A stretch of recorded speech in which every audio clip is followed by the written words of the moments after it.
நேயர்கள் அனைவருக்கும் வணக்கம். வெண்முரசு எழுதழல் அத்தியாயம் 39. துலா நிலையின் ஆடல் 6. ஸ்ருதகீர்த்தி மெல்ல அசைந்து சொல்லெடுக்க முனைவதற்குள் அவன் பேசப்போவதை அஸ்வத்தாமனும் துரியோதனனும் அவ்வசைவினூடாகவே உணர்ந்தனர். சல்யர் அவனை திரும்பி நோக்கிய பின் துரியோதனனிடம், ஆம், நான் சிலவற்றை எண்ணி பார்க்கவில்லை என்றார்.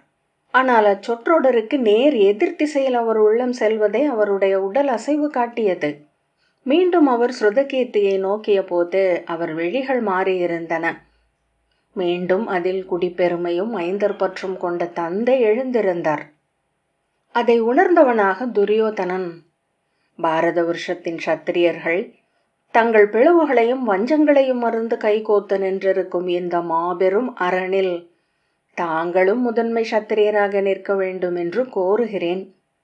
அஸ்தினபுரியும் காந்தாரமும் சௌவீரமும் பால்கீகமும் சிந்துவும் மகதமும் அங்கமும் வங்கமும் கலிங்கமும் காமரூபமும் விதர்ப்பமும் சேதியும் கூர்ஜரமும் மாளவமும் கோசலமும் மிதிலையும் அயோத்தியும் என நாளை சூதர் ஒரு பெயர் நிறைய வகுக்கையில் அதில் மத்திரம் என்னும் பெயரும் சேர வேண்டாமா என்று நான் கேட்க விழைகிறேன். பிறிதொன்றும் நான் சொல்வதற்கில்லை என்றான். சல்யர் அசைந்தமர்ந்து, ஆம், என் கடன் அதுவே, மூதாதையர் எங்கள் குடிக்கிட்ட ஆணையும் அதுதான் என்ற பின் திரும்பி ஸ்ருதகீர்த்தியை பார்த்து, ஆனால் என்றார். அஸ்வத்தாமன், தாங்கள் எண்ணுவது புரிகிறது மூத்தவரே. ஆனால் இப்பெரும் போர் தவிர்க்கப்படுவதற்கு ஒரு வழியே உள்ளது. அது வேதம் வெல்லப்பட முடியாதது என்னும் எண்ணத்தை அதை எதிர்ப்பவர்களுக்கு உருவாக்குவது. இன்று அவர்கள் வென்றுவிடலாம் என்ற நம்பிக்கையை எப்படி பெறுகிறார்கள்? தங்களை போன்ற மாவீரர்கள் தங்கள் தரப்புக்கு வருவார்கள் என்ற எதிர்பார்ப்பினால் அல்லவா என்றான். பாஞ்சாலரும் நீங்களும் விலகிக் கொண்டால் பாண்டவர்களின் தரப்புதான் என்ன? எங்கிருந்து படை கொள்வார்கள்? எங்கிருந்து பொருள் திரட்டுவார்கள்? நீங்கள் அறியாததல்ல. எவர் வேதத்தை எதிர்த்து முகம் கொண்டு நின்றிருக்கிறாரோ அவருடைய நேருடன் பிறந்தார். பிறந்த கணத்திலிருந்து அவருடன் ஒரு கணமும் பிரியாதிருந்தவர் இன்று எதிர்த்து நின்றிருக்கிறார். பலராமரை விட தாங்கள் குருதியுறவு அணுக்கமானதல்ல. எந்தை தன் முதல் மாணவனுக்கு எதிராக அஸ்தினபுரியின் அரசருடன் நிற்கிறார். அவரை விட நூலறிந்தவரா தாங்கள்? தன் குருதியில் பிறந்த மைந்தருக்கு எதிராக பிதாமகர் பீஷ்மர் இத்தருணத்தில் நின்றிருக்கிறார். அவருக்கு பின்னர்தான் இவர்களுக்கு நீங்கள் தந்தை என்றான் அஸ்வத்தாமன். ஆம், பீஷ்மர் மட்டுமே எனக்கு முன்வழி என்று கொள்கிறேன் என்றார் சல்யர். சல்யரே, பாண்டவர் தரப்பில் நின்று நீங்கள் வேதத்திற்கு எதிராக பொருதினால் உங்கள் முன் வில்லுடன் வந்து நிற்பவர்கள் யார்? முதன்மையாக பீஷ்மர். உங்களை அவர் வெல்வார் என நீங்கள் அறிந்திருப்பீர்கள். ஏனெனில் இப்புவியில் எவரும் அவரை வெல்ல இயலாது என்றான் துரியோதனன். தந்தையின் கையால் இறக்க நீங்கள் விரும்பலாம். அதை மண்மறைந்த உங்கள் தந்தையர் விரும்புவார்களா? சல்யர் அமைதி இழந்தவராக எழுந்து அறைக்குள் தலை குனிந்தபடி நடந்தார். பின் சாளரத்தை அணுகி அதன் கட்டையை பற்றி கொண்டு வெளியே நோக்கியபடி நின்றார். இம்மைந்தரை வளர்த்தவன் நான் என்றான் துரியோதனன். நாளை இவர்களை களத்தில் எதிர்கொள்ளக்கூடும் என்ற எண்ணமே துயர் கொள்ளச் செய்கிறது. ஆனால் இங்குள்ள ஒவ்வொன்றும் நுண்வடிவ சொல்லென நாம் அறியா வெளியை நிரப்பியிருக்கும் வேதத்தால் இவ்வாறு அமைக்கப்பட்டுள்ளது. அதன் பொருட்டு வாழவும் மடியவும் கடமைப்பட்டவர்கள் நாம். அப்பொறுப்பை நம் விளைவின் பொருட்டோ அச்சத்தின் பொருட்டோ துறப்போம் எனில் அது கீழ்மை. நம் பற்றின் பொருட்டு துறப்போம் எனில் மேலும் கீழ்மை அது. சல்யர், மெய்தான் என்றார். தங்கள் உறவு அங்கிருக்கிறது என்பதை நான் மறுக்கவில்லை. தங்கள் உடன் பிறந்தால் மாத்திரையின் மைந்தர்கள் வில்லுடன் எதிர்கொண்டு வருவார்கள். தங்கள் அம்புகளால் ஒருவேளை அவர்கள் மடியவும் கூடும். தங்கள் மகள் வயிற்று மைந்தர்கள் கூட களத்தில் தங்களால் கொல்லப்படக்கூடும். அது தங்களை தாங்களே கொன்று கொள்வதுதான். ஆனால் நம் உடலை உயிரை களத்தில் வேதத்திற்கு பலியிடுவது போலத்தானே அது. நாம் கொண்ட அனைத்தையும் ஆகுதியாக படைத்துத்தானே வேள்வி நிறைவு செய்கிறோம். நம் கருவூலத்து செல்வங்களைப் போல இந்த பலியும் வேள்விக் கடன் மட்டுமே என்றான் துரியோதனன். அஸ்வத்தாமன், இத்தருணத்தில் போர் நிகழும் என்று கொள்ள வேண்டியதில்லை. வேதம் காக்க சத்திரியர்கள் கொண்டுள்ள உறுதியை மட்டும் நாம் வெளிப்படுத்தினால் போதும். போர் உறுதியாக நிகழாதென்றே எண்ணுகிறேன் என்றான். துரியோதனன், இது போர் வஞ்சினம் அல்ல. நாம் நம் குலமாளும் சொல்லான வேதத்திற்கு அளிக்கும் சோரியுறுதி என்றான். சல்லியர் சற்று தளர்ந்த நடையுடன் வந்து பீடத்தின் விளிம்பில் அமர்ந்து கொண்டு கைகளால் தாடியை அளவத் தொடங்கினார். அவர் மீண்டும் உளம் மாறிவிட்டதை உடலே காட்டியது. அவ்வப்போது தாடியை நீவிய கைகள் நிலைத்து மீண்டும் அசைவு கொண்டன. ஒவ்வொரு முறையும் அவர் எண்ணுவதென்ன என்று அத்தனை தெளிவாக வெளித்தெரிந்தது. துரியோதனன் அஸ்வத்தாமனை நோக்க அவன் விழிகளால் ஆறுதல் கூறினான். ஸ்ருதகீர்த்தி துரியோதனனிடம், தந்தையே, இனி நான் என் குரலை முன்வைக்கலாம் அல்லவா என்றான். சல்லியர் அவனை நோக்கி திரும்பி பார்த்தபோது அவர் விழிகள் மங்கலடைந்து விலங்கின் பார்வை கொண்டிருப்பதை ஸ்ருதகீர்த்தி கண்டான். துரியோதனன், ஆம் மைந்தா, உன்னை இந்த அவையில் அழைத்தது உன் தரப்பையும் நீ சொல்ல வேண்டும் என்பதற்காகத்தான். நம்மை போல் பல குரல்களை பல 100 அவைகளில் பார்த்தவர் மூத்தவர். அவர் முடிவெடுக்கட்டும் என்றான். ஸ்ருதகீர்த்தி சற்று முன்னால் வந்து சல்லியரை வணங்கி, தந்தையே, தங்களுக்கு வழி காட்டும் பொருட்டோ அறிதலை துலக்கும் பொருட்டோ இங்கு நான் சொல்லெடுக்க வரவில்லை. எளியவன் நான். உங்கள் குருதியில் முளைத்த சிறு தளிர். இக்குரலை உங்கள் உடலுக்குள்ளிருந்து எழும் ஒன்று என்று மட்டும் எண்ணுங்கள். இது உங்கள் உள்ளத்தின் ஒரு மூலையின் ஒழியா சிறு முணுமுணுப்பு மட்டுமே என்றான் தனிந்த உறுதியான குரலில். நான் இங்கு பாண்டவர்களின் மைந்தனாக பாண்டுவின் குடிவழியினனாக மட்டும் சொல்லெடுக்கவில்லை. இளைய யாதவரின் குரலாகவே பேச விழைகிறேன். தாங்கள் அறிவீர்கள், எந்தை தன் தோழருக்கு தன்னை முழு படையலிட்டவர் என. தன் கல்வியை, மெய்யறிதலை, மீட்பை, வாழ்வையும் உயிரையும் உடைமைகளையும் குலத்தையும் தனதென்று எண்ணவில்லை அவர். ஆகவே நாங்கள் இளைய யாதவர் படைக்கலங்கள் அன்றே, வேறல்ல என அவன் சொன்னபோது சல்லியர் மெல்ல அசைந்தமர்ந்தார். தங்களை போன்ற முது தந்தை என்றும் குல அறத்தையே முதன்மையாக கருத வேண்டும். அதை மைந்தர்களாக நாங்கள் எதிர்பார்க்கிறோம். மூதாதையே, ஒவ்வொரு விலங்கும் உண்ணும் ஒவ்வொரு துளி உணவும் 3 பகுதிகளாக பகுக்கப்பட்டு அதன் உடலில் குருதியாகின்றன என்கின்றன நூல்கள். ஒரு பகுதி உண்டு உயிர் வாழ்தலுக்காக, ஒரு பகுதி உறவுகளை பேண. மற்றரே, பிரிதொரு பகுதி தன் கொடி வழிகளை படைத்து பேணி விட்டு செல்ல. எம் குலத்தின் முது தந்தையாகிய நீங்கள் உங்கள் பெயர் கொண்ட மைந்தரை பேணும் கடமை படைத்தவர். இந்த அவையில் உங்கள் கொடி வழியினரில் ஒருவனாக நின்று எனக்கென படைக்கலம் ஏந்துங்கள், என் உயிர் காத்து களம் நில்லுங்கள் என்று கோரும் உரிமை எனக்குண்டு. என் தம்பியர் சதாநீகனுக்கும் ஸ்ருதவர்மனுக்கும் இருக்கும் அதே உரிமை. எதன் பொருட்டும் அக்கடமையை நீங்கள் தவிர்க்க இயலாது. அதை தவிர்ப்பீர்கள் என்றால் அதைவிட பெரிய ஒரு கடமை உங்கள் மேல் வந்து அமைய வேண்டும். அது அரசர் என மற்ற நாட்டுக்கும் அதன் குடிகளுக்கும் நீங்கள் கொண்ட கடமை. மூத்தவரே, நீங்கள் அறிவீர்கள், இன்று பூரிசிரவஸ் உருவாக்கி இருக்கும் பால்ஹீக கூட்டமைப்பே நமது மற்ற நாட்டுக்கு முதல் எதிரி. இது நாள் வரை அதை பேணி வளர்த்து உங்களை சூழ்ந்த ஒரு கோட்டை என அமைந்து பல்லாயிரம் கைகளால் உங்கள் நாட்டு மண்ணை கவ்வ முயன்று கொண்டிருப்பது அஸ்தினபுரியின் படை வல்லமை. இன்று நீங்கள் அவர்களுடன் சேர முயல்வதென்பது தானும் சிம்ம கூட்டங்களில் ஒன்று என்று மயங்கி அந்நிறையில் சென்று நிற்க முயலும் மானின் அறிவின்மையாகிவிடக் கூடும். அவன் குரல் உயர்ந்தது. மூத்தவர் கூறுக, இந்த அவையில் இனி ஒருபோதும் பால்ஹீக கூட்டமைப்பின் படைகள் மற்ற நாட்டுக்குள் நுழையாதென்ற உறுதியை அஸ்தினபுரியின் அரசர் அளிக்க முடியுமா? அதை அளித்தாலும் எதன் பொருட்டு அதை சௌவீரர்களும் பால்ஹீகர்களும் கடைபிடிப்பார்கள்? இன்று வரை அவர்களின் படைகள் மற்ற நாட்டுக்குள் நுழையவே இல்லை என்றால் அது எந்தையர் இருவரின் தோள் வலிமையும் வில் வலிமையும் கண்ட அச்சத்தால் மட்டுமே. படை கொண்டு என்றேனும் அவர்கள் எழுந்து வந்து பழி தீர்க்க கூடும் என்னும் கருதலால். இத்தனை காலம் 2 காவல் நிலைகளென நின்று மற்ற நாட்டை காப்பாற்றியது அவர்கள் கொண்ட புகழ். இனிமேலும் அவர்கள் கொடி வழியினரின் காப்பே மற்ற நாட்டுக்குரியது என்று உணர்க. இன்று எளிய சொல்லாடல்களுக்கு மயங்கி அஸ்தினபுரியுடனோ அவர்களின் கைகளென அங்கு திகழும் சௌவீர நாடுகளுடனோ பால்கீக குடிகளுடனோ உறவு கொண்டீர்கள் என்றால் மற்ற நாட்டை வைத்து ஆடி இழக்கும் பழி உங்களை சூழும். மற்ற நாட்டை காப்பாற்ற வேண்டும் என்ற எந்த பொறுப்பும் இவர்களுக்கில்லை. அப்பொறுப்பு இருப்பது எந்தையரிடம், எங்கள் கொடி வழிகளிடம். ஏனெனில் நீங்கள் எங்கள் குருதி, உங்கள் வீழ்ச்சி எங்கள் வீழ்ச்சியே.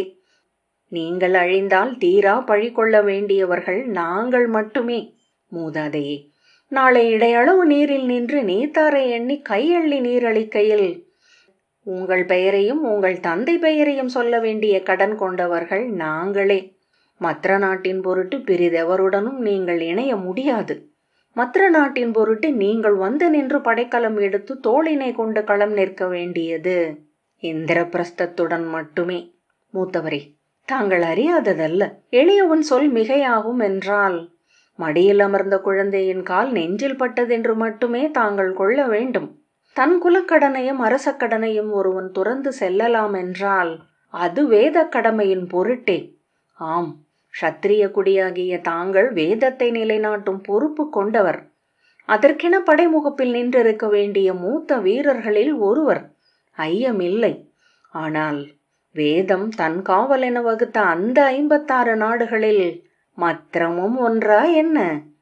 வேதம் வளர்த்த தொல்முனிவன் அவ்வணலை சூழ்ந்து காக்கும் பொருட்டு அமைத்த வாழ்வேலி அந்த 56 சத்திரிய நாடுகள் மட்டுமே.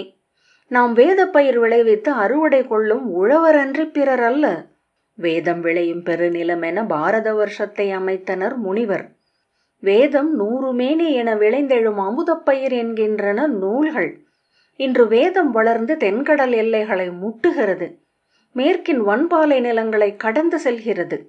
மேருமலை மேல் சென்று அலை அடிக்கிறது.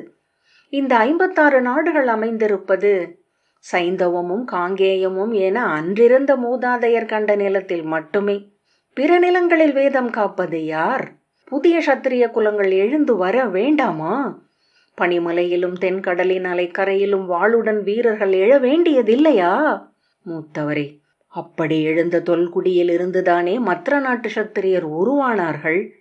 56 நாட்டு மன்னர்களுக்கு இருக்கும் அதே கடமை அமைந்தது. அவ்வாறல்லவா?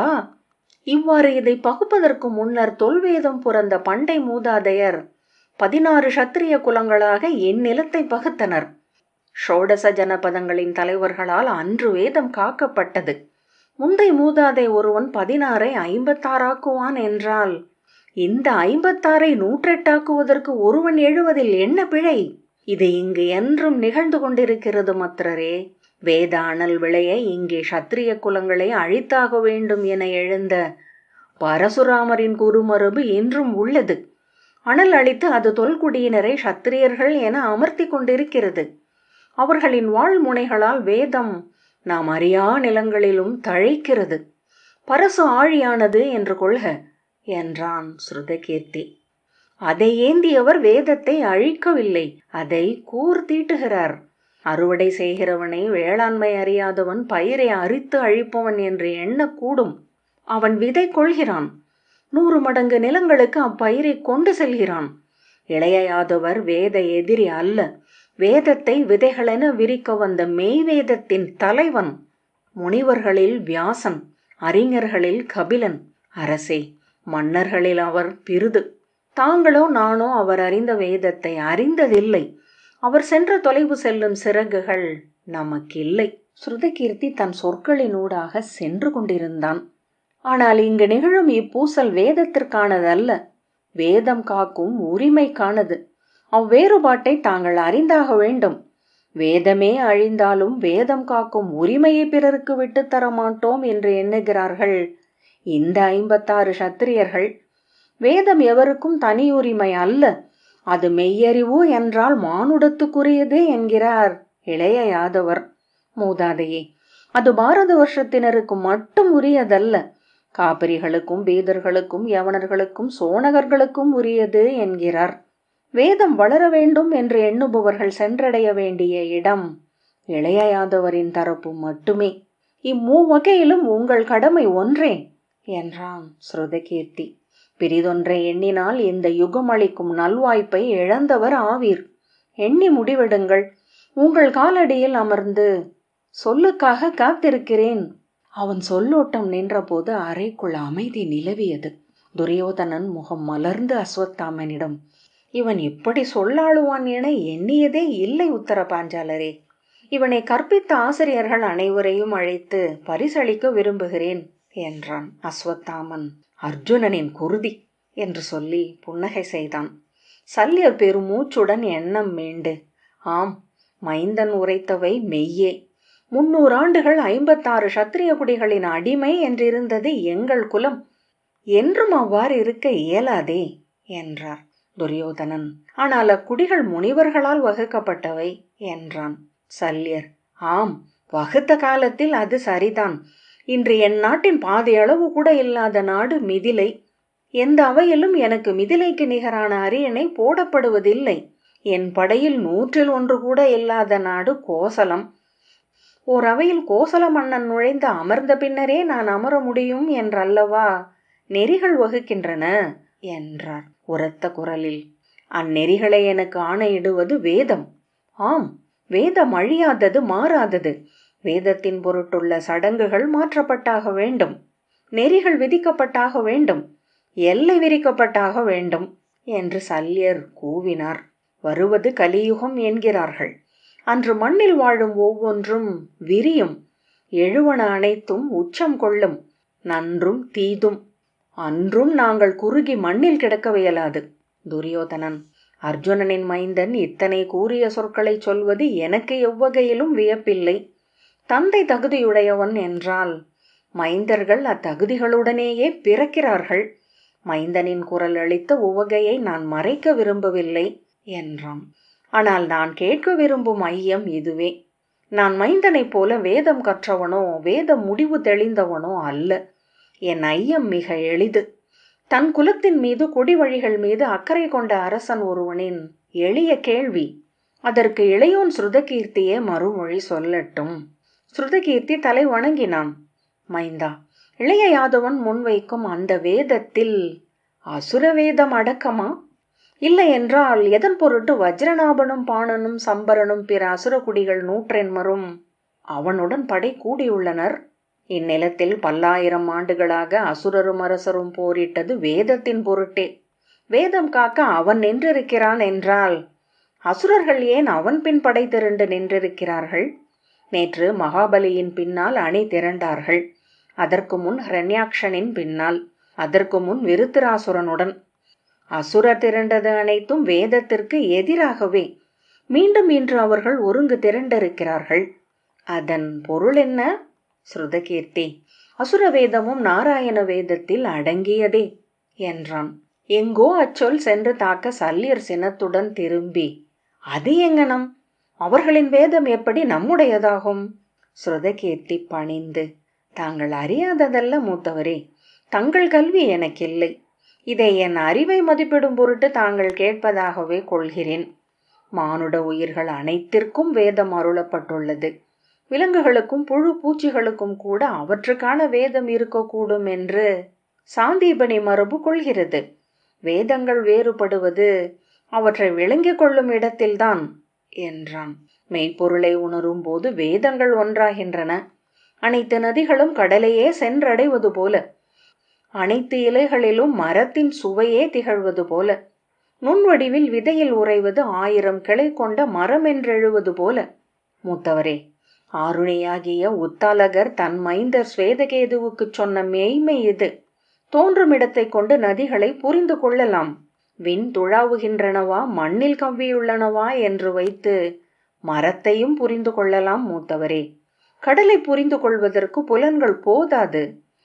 நுண்மையை புரிந்து கொள்வது நுண்மையாலேயே இயலும். முழுமையை அறியாமல் வேதத்தை உணரவியலாது. அதுவே வேத முடிவு எனப்படுகிறது. அதுவே இரண்டின்மை, மெய்யறிதல். சுதசோமன் ஸ்ருதகீர்த்தியின் கையை பிறர் அறியாமல் தொட்டான். ஆனால் தன் சொற்களால் தானே அழிச்சு கொண்டு ஸ்ருதகீர்த்தி மேலும் சொன்னான். மெய்மை நோக்கி செல்லும் தோறும் அசுரவேதமும் நாகவேதமும் ஒன்றென்றாகின்றன.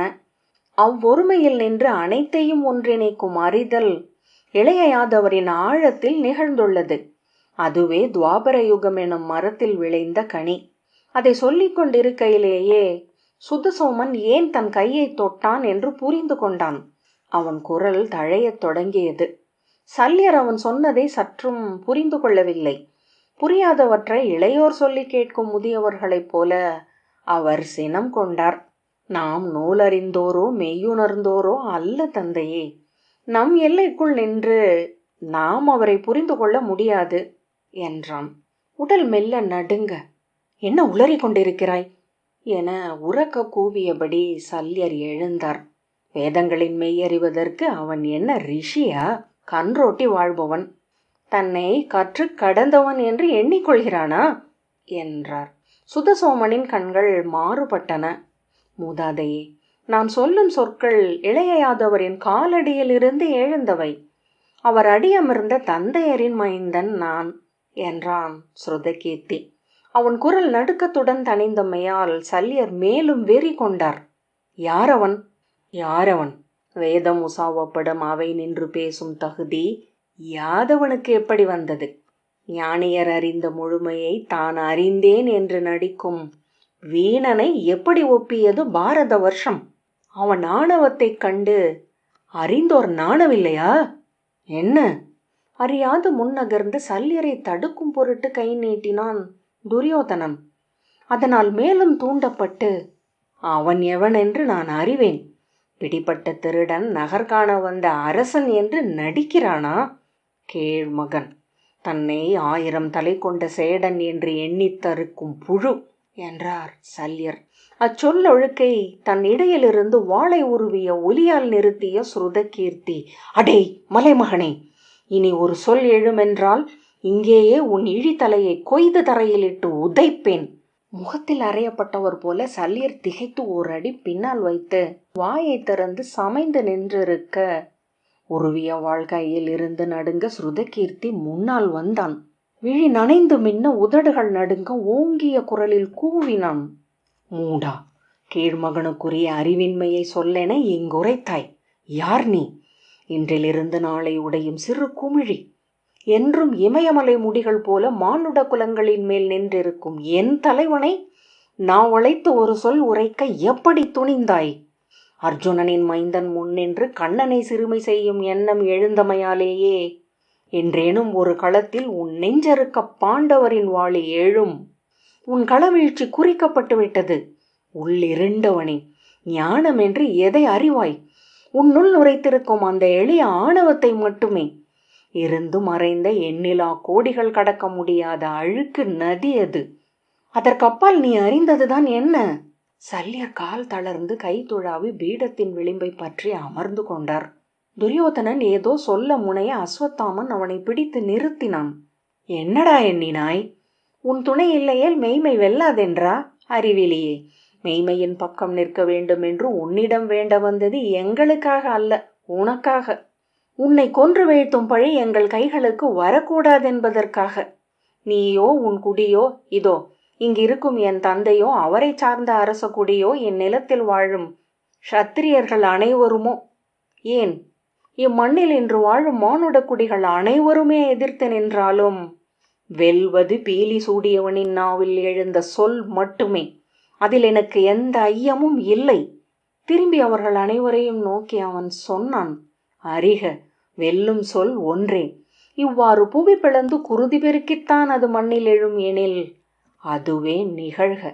அது இங்கு வாழும் இப்புவியில் மானுடன் நாவில் இறுதி சொல் திகழும் வரை அது வளரும். நீண்ட மூச்சுடன் நிலை மீண்டு சல்லியரை நோக்கி கை சுட்டி, நீ நல்வாய்ப்பை உன் ஆணவத்தாலும் சிறுமையாலும் இழந்தாய். இனி நீ கால் பணிந்து கோரினாலும் உன் உறவு பாண்டவ குடிக்கில்லை. நன்று என்று தலைவணங்கி வெளியே சென்றான். சுதசோமன் சல்லியரை வெறுமனை நோக்கிவிட்டு அவனை தொடர்ந்தான். சல்லியர் இடது கால் வெட்டி வெட்டி எழுபட முகம் கோணலாகி வாய் வளைந்திருக்க, கடைவாயில் நுரை கீற்றுடன் விழிநீர் ததும்ப அமர்ந்திருந்தார்.